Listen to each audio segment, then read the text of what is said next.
Assalamualaikum warahmatullahi wabarakatuh. Selamat pagi semuanya. Pagi ini kita akan kuliah online bersama FGMI. Pagi ini kita akan mendiskusikan terkait dengan geologi dan peradaban yang ada di Jawa Timur. Jadi kita bisa melihat bahwa geologi di Jawa Timur mempunyai suatu ciri yang khas dari kondisi tektonik yang ada di Jawa Timur, karena ditekan oleh lempeng dari selatan dan utara, maka di sini memunculkan suatu lipatan yang memanjang.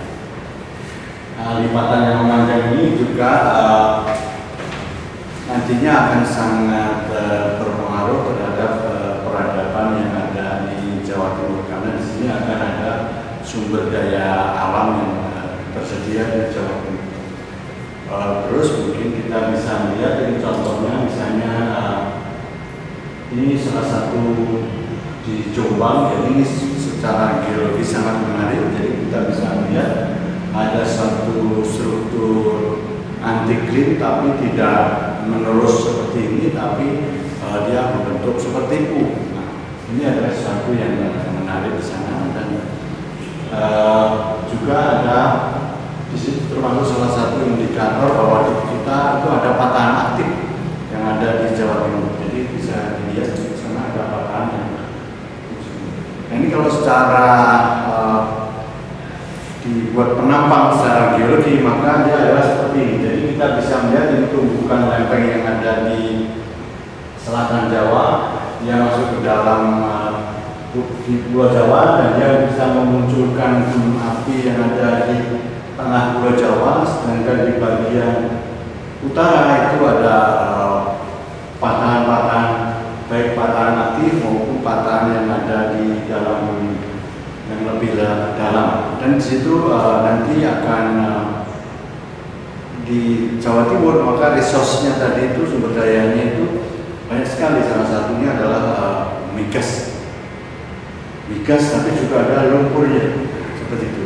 Jadi di Jawa Timur itu banyak minyak dan gas dan juga lumpur, tapi juga ada air asin dan lain sebagainya. Semua itu suatu sumber daya yang luar biasa. Terus kita bisa melihat jadi kita bisa melihat ini salah satunya adalah adanya manusia purba di Sangiran.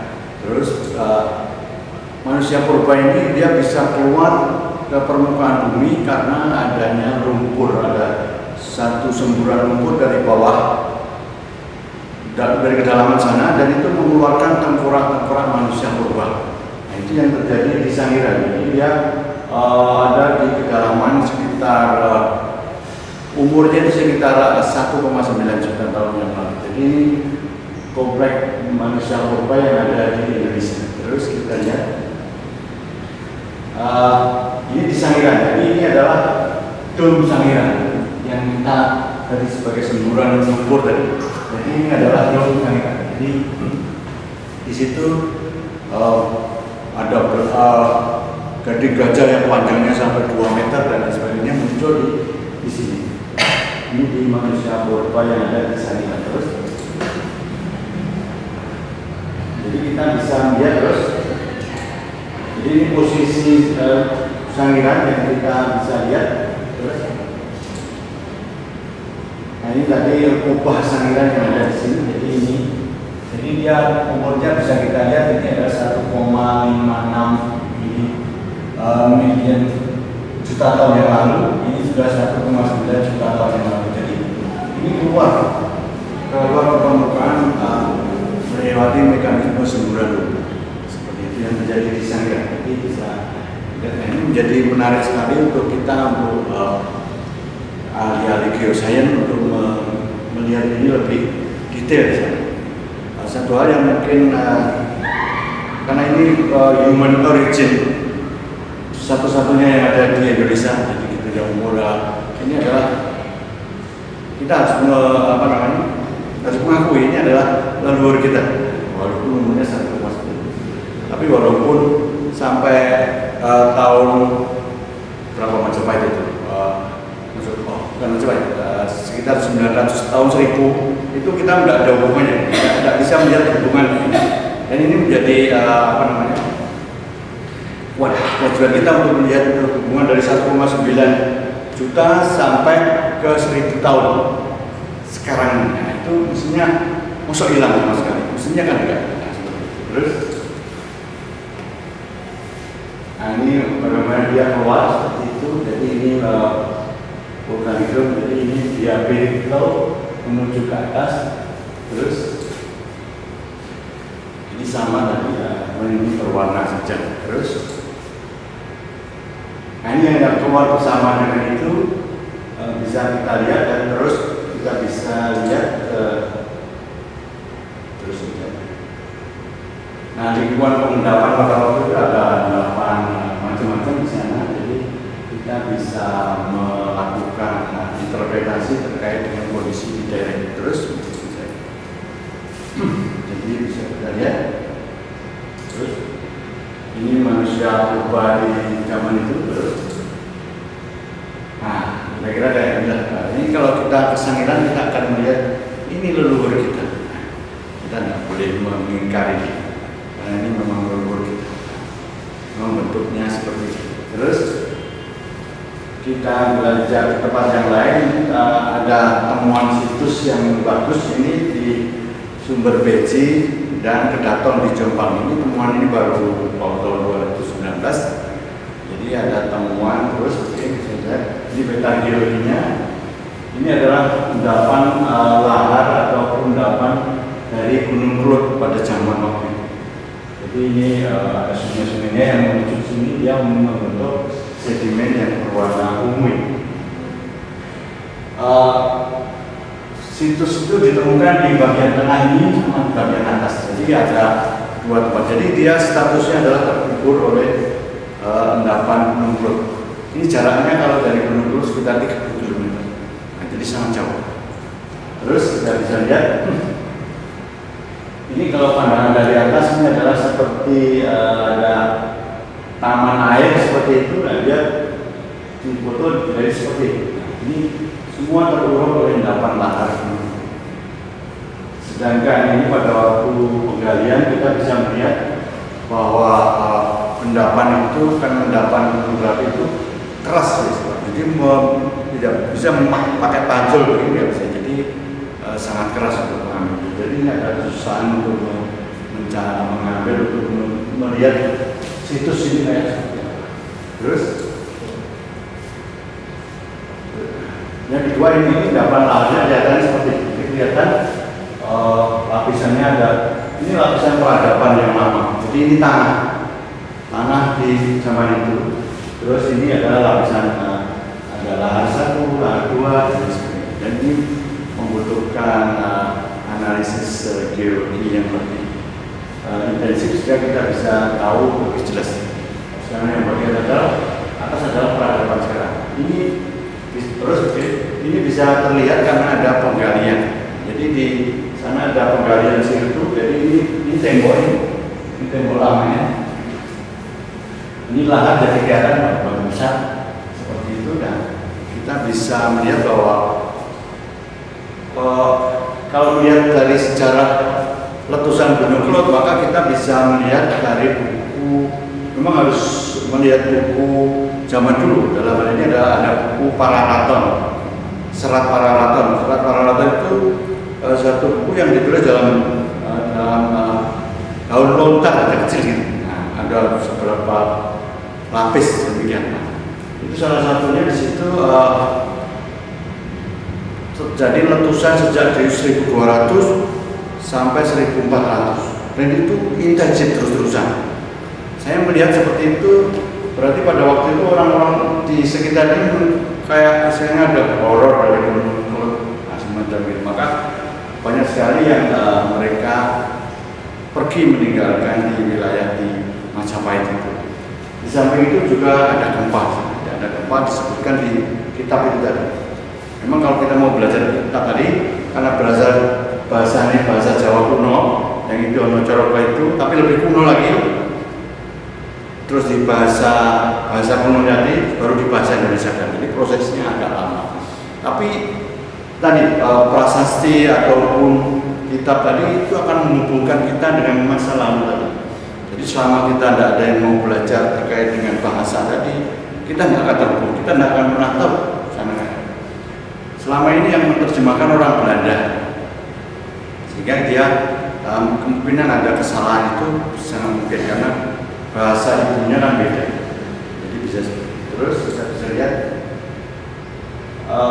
ini biologi penanggungan. Jadi ini juga suatu hal yang menjadi sangat menarik di penanggungan itu karena sudah pernah naik penanggungan ini mestinya sangat menarik untuk kita karena di penanggungan itu sudah umurnya lama sudah, tapi dia tetap berupa gunung batu. Kenapa kok nggak berubah menjadi tanah? Itu menjadi pertanyaan awal. Kita bisa melihat Gunung Kelut meletus tahun 2014. Nah, tapi mereka sekarang sudah hijau, semua sudah hijau di sana Gunung Kelut.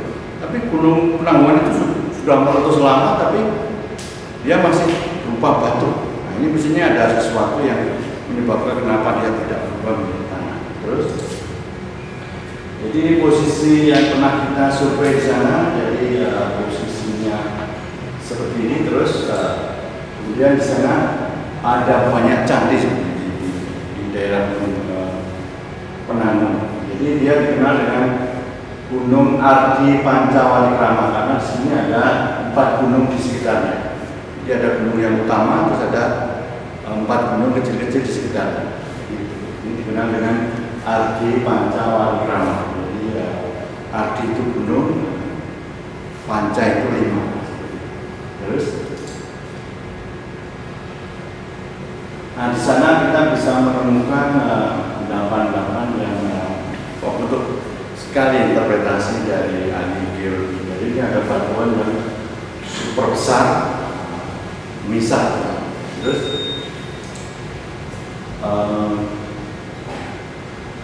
ini dapat banyak candi di sana sangat muncul candi di beberapa tempat lagi dan itu menjadi suatu kultur budaya yang ada di masa lampau. Dan ini diperkirakan umur sekitar 1000-an. Jadi bisa melihat ini di Gunung Penanggungan itu tipikalnya ada suatu pembangunan sumber air yang dilakukan oleh Airlangga tahun 1049 sama 1009. 1009 itu ada di sisi timur yang ada di daerah kita kenal sebagai Candi Sumber Tenteng, kemudian kalau di sebelah barat itu namanya ini yang dikenal dengan Jawa Tunduk. Jadi Jawa Tunduk. Di situ ada tulisan-tulisan yang menarik misalnya untuk kita yang para milenial di sini ini menjadi sesuatu yang menarik. Ini sudah dibuat tahun 1000-an tadi. Jadi Airlangga itu sudah membuat menata air di kawasan Gunung Penanggungan tadi agar dia nanti bisa mengairi sawah yang ada di bawahnya. Dan ini abad ke-10 ini sangat terkenal di dunia. Jadi bahwa di Jawa itu mereka sudah bisa membuat sawah padi sampai 2 kali panen. Itu sejak Airlangga dan itu membuat orang-orang Cina semua berbondong-bondong untuk belajar di sini. Itu yang ini sangat terkenal. Jadi, terus kita bisa melihat, ini ada suatu problem yang sangat memprihatinkan sebetulnya. Jadi di bagian atas tadi banyak sekali situs juga, tapi di bagian bawah ini ada suatu penambangan yang sangat masif kayak dengan penambangan andesit maupun sirto yang ada di sana.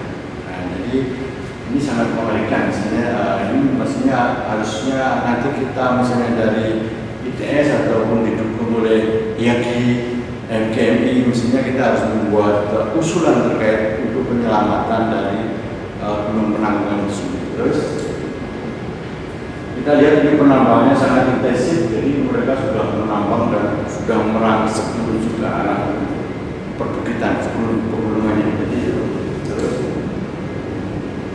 nah seperti suasana. Jadi mereka sudah mengambil terus saja. Nah mereka itu kadang-kadang pada waktu menambang itu dia bisa menemukan bata dari Majapahit. Nah itu langsung aja ditambang. jadi dihilangkan. Mereka tutup mata biasanya ini yang para penambang ini, terus diambil terus dijadikan sirtu juga. Ini yang kita studi ini masih butuh banyak sekali mahasiswa untuk melakukan kajian yang lebih detail terkait dengan gunung penambang dan terus.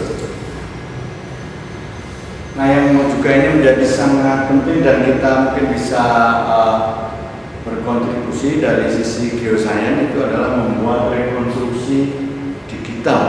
Karena rekonstruksi yang lain mungkin tidak bisa. Jadi kita rekonstruksi digital pantai di zaman Majapahit. Jadi ini sangat penting karena pantai yang zaman dulu itu ada di mana. Itu sangat penting. Dan ini kita sudah memulai penelitian ini dan ini masih banyak sekali nanti mencari bukti-bukti tadi. Jadi kenapa kita membutuhkan itu? Karena ini adalah das Berantas, daerah aliran Sungai Berantas yang sangat panjang, mengelilingi seperti ini. Jadi dia keluar dari sini, masuk sini, terus baru keluar ke Surabaya. Itu sungai ini sangat besar, panjang lagi, dan itu mestinya sangat mengerikan pada waktu itu juga. Kalau pada waktu itu peradaban tidak melakukan sesuatu, mungkin ini akan menjadi malapetaka terus bagi masyarakat yang ada di sekitar Kali Berantas. Terus kita bisa lihat ini adalah bangunan yang dibuat oleh Belanda. Belanda itu dia baru masuk tahun 1800 masuk di Indonesia kan 1596. Nah, dia mulai membuat merekonstruksi ataupun merevitalisasi atau menaturalisasi dari sungai ini supaya dia tidak membanjiri seluruh di pinggiran Kali Berantas dan di Surabaya. Salah satunya dia membuat membelokkan kali itu menuju ke arah kali yang dikenal dengan Kali Porong. Jadi yang paling besar dibelokkan Kali Porong ke Surabaya sebenarnya sendiri karena Surabaya menjadi ibu kota. Terus saja. Nah, ini yang kenapa kita membutuhkan rekonstruksi digital tadi, karena di Kali Berantas itu ada sumber sedimen yang hampir selalu meletus tiap 7 atau 5 tahun. Jadi Gunung Kelut. Jadi ini Gunung Kelut tahun 2014. Jadi meletusnya seperti itu, nah dia menjadi nantinya akan masuk ke Kali Berantas. Berarti kita bisa membayangkan hujannya sangat besar, kemudian sedimennya sangat banyak, berarti nanti ada proses sedimentasi yang sangat intensif di daerah sekitar Surabaya dan Sidoarjo. Ini yang mau pemikiran kita ke sana. Jadi ada sumber terus-terusan keluar memberi tambahan di sedimen di Sungai Berantas. Kemudian Sungai Berantas sendiri sangat panjangnya, maka dia menjadi sungai yang sangat besar, tebingnya sangat besar. Terus ini sebaran lagu Gunung Kelut yang pernah terjadi. Ini juga harus menjadi pemikiran kita bahwa kita tidak misalnya di Surabaya terus mungkin tidak kenal gitu. Ini ya jangan seperti itu. Jadi karena kemarin itu anginnya menuju ke barat, maka kita nggak kenal apa-apa. Tapi yang akan datang mestinya harus juga dipikirkan. Suatu saat nanti kita akan mengenal abu Gunung Kelut kalau pas anginnya menuju ke kita. Terus, nah ini kerajaan-kerajaan yang ada di sekitar Kali Berantas, mulai dari Medan, kemudian masuk ke Surabaya, ke daerah Kali Berantas itu di Kediri, ada Kauripan, ada terakhir adalah Majapahit. Semua ada di sekitar Kali Berantas. Mereka sangat membutuhkan air, sumber air untuk mereka. Terus kita bisa melihat. Nah, di sini kita bisa tadi saya sebutkan tadi bahwa ada kitab Pararaton. Jadi ini Pararaton itu menyebutkan bahwa kita itu mulai ada meletus gunung itu 1233. Kalau Masainya berapa? 1311 seperti itu. Kemudian ada lahar dingin, gunung munculnya gunung anyar, gunung baru, nah seperti itu. Terus kemudian gunung meletus pada 1317. Itu kan jaraknya sangat pendek, jadi seperti itu. Terus gunung meletus pada tahun 1462. Nah, yang sangat penting itu yang ini. Jadi 1450, 1451. Jadi itu kan tiap tahun terjadi meletus.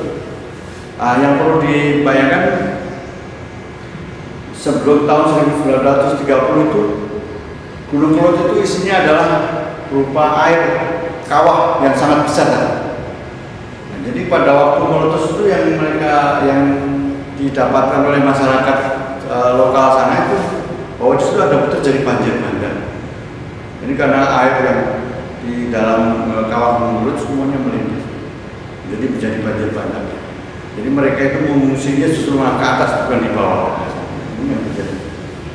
Nah itu tahun 1930 kemudian dilakukan rekayasa oleh Belanda sehingga level danau kawah yang ada di Gunung Kelot itu tidak sangat banyak. Nah, seperti itu. Terus,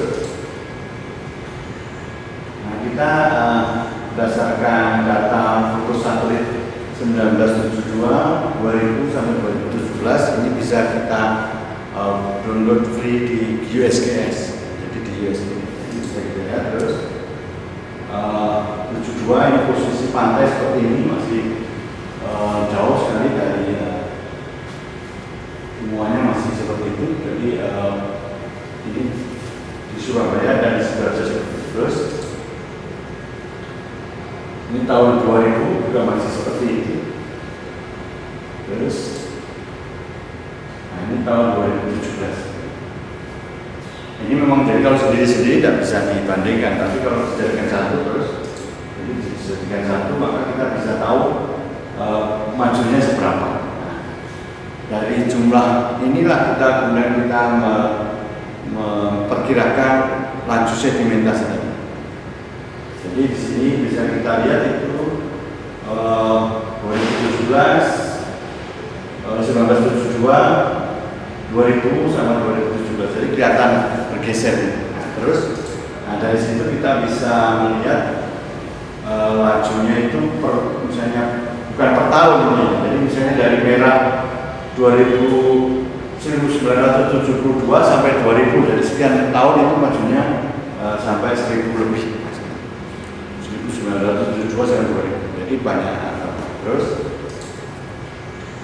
jadi ini sekitar, jadi rata-rata 1837 meter. Tapi dari tahun 1972 sampai 2017. Jadi majunya sudah sangat banyak. Nah dari situ kemudian kita kembalikan dari pantai zaman dulu kayak apa. Jadi dengan average itu rata-rata itu maka kita bisa melihat perkembangannya sekarang. Terus, nah inilah, jadi kita dari pantai 2017 ini 1750 ini 1400 ini dan ini 1200. Jadi kita bisa melihat 1200 itu ada di daerah Balong Bendong, daerah Krian. Jadi seperti itu. Nah, penelitian ini hanya berdasarkan itu tadi. Nah, sekarang kita memang sudah mulai melakukan sampling dan geofisik, kita tes geofisik dan kita sudah mulai sampling batuan atau tanah yang ada di situ. Jadi kalau di situ garis pantai, maka kalau saya ngebor di sana maka saya akan menemukan sedimen pantai. Nah, gitu ini ya sekarang lagi diproses untuk menuju ke sana. Jadi kalau nanti ada mahasiswa dari geofisika yang lain, biologi yang ingin berpartisipasi ini, kita sangat membutuhkan. Terus,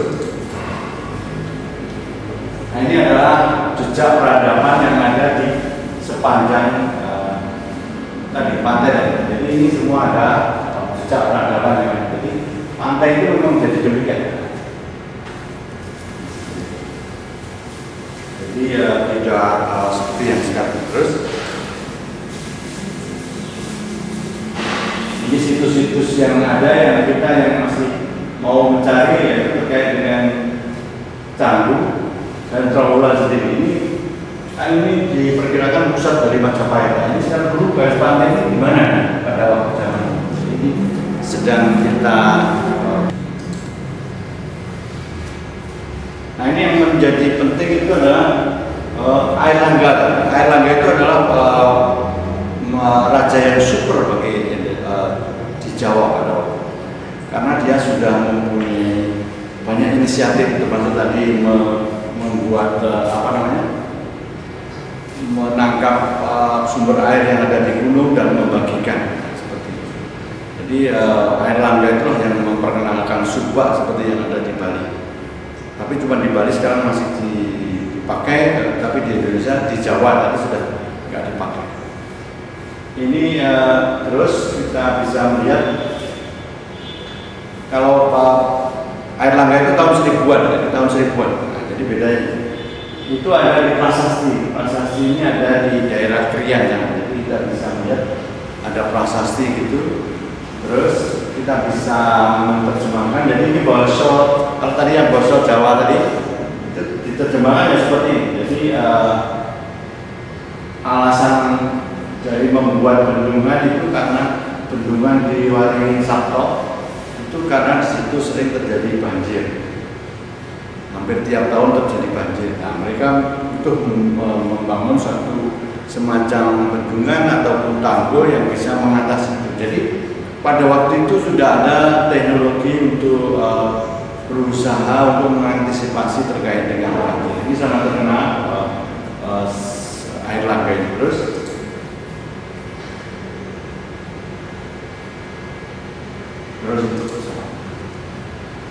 nah ini yang ini masih interpretasi. Jadi kita mau melihat